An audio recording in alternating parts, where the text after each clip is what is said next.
Good morning, welcome to Parkgate Leisure. Give us a thumbs up, please subscribe.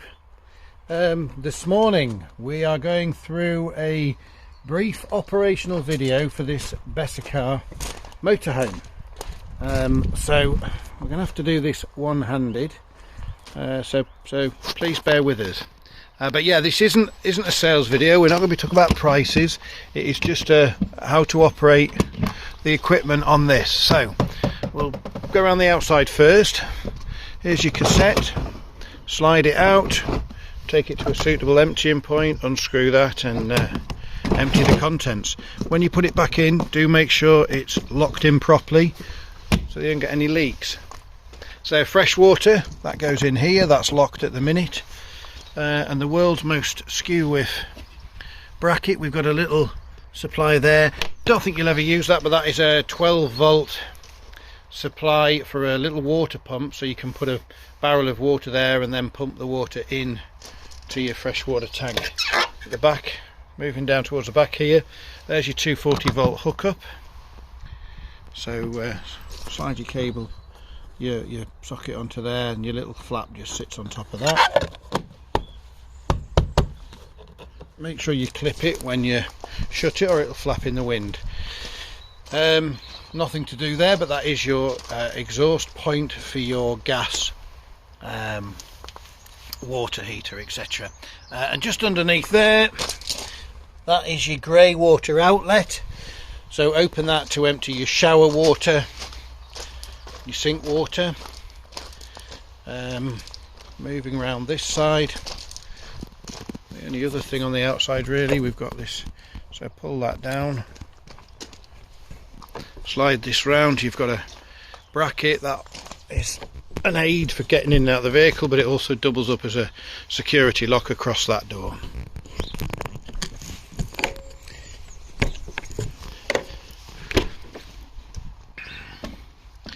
Moving inside the van, we'll start with a control panel.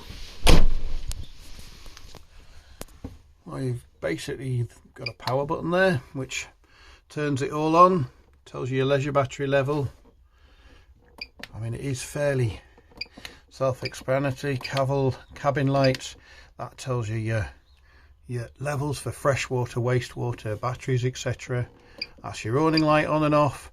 There's a warning there telling you you've got electric hookup plugged in, and this is your water pump. So you could hear that run for a second there.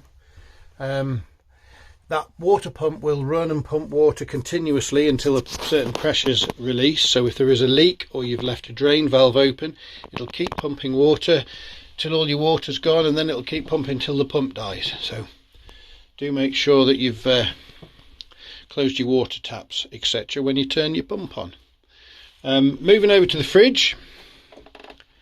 So we've got an on button there. There is an auto select for your power supply on this, or you can manually select your power.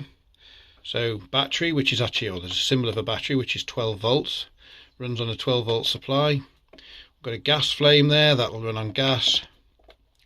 So you can manually select 12 volts, that will run off the engine, gas, that will run off a gas bottle, or 240-volt hookup. And you see it's just rotating through the options there. So we're now back to auto, where it will choose whatever power supply is available. And this side adjusts your temperature, and there's your on off button. So as with a lot of these fridges, there is a little catch there which latches the fridge open to vent it when not in use. But we're just going to shut that properly for now. So moving round the corner from the fridge here is your heating and hot water. So on this side we've got gas, and the temperature for the water, and up here we've got your fuel source, which is gas and electric, gas and maximum electric, or just electrics up there. There is a manual, there's some other options on there as well. Moving down under the seat, there's a couple of isolation valves down there, which shouldn't really need, but it's nice to know they're there just in case something's not working. Now your water pump and filter are down here. The little yellow valve there, that is for dumping the water out of your boiler. So that way is closed, so you can now fill the boiler with water and it'll work. That way's up, empty, and it'll empty the water out of the boiler. So when not in use, you do want to dump the water out of there, because if it freezes up, it will potentially cause damage to the boiler. They can be quite expensive to replace. So fill your tank with water, close the yellow valve, turn your water pump on. Your water pump will start pumping that hot water tank full of water. If you forget to do that, it'll start pumping it full of water and it'll just pour straight out the bottom, and it'll carry on pumping until your freshwater tank's empty. So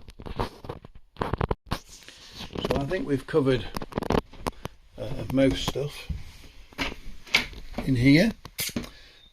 Obviously your toilet is here, and for opening the loo, there's a lever there that opens and closes that hole.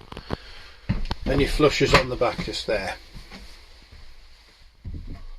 So guys, any questions? If you like the vid, if you want to see more, please subscribe. Thank you very much.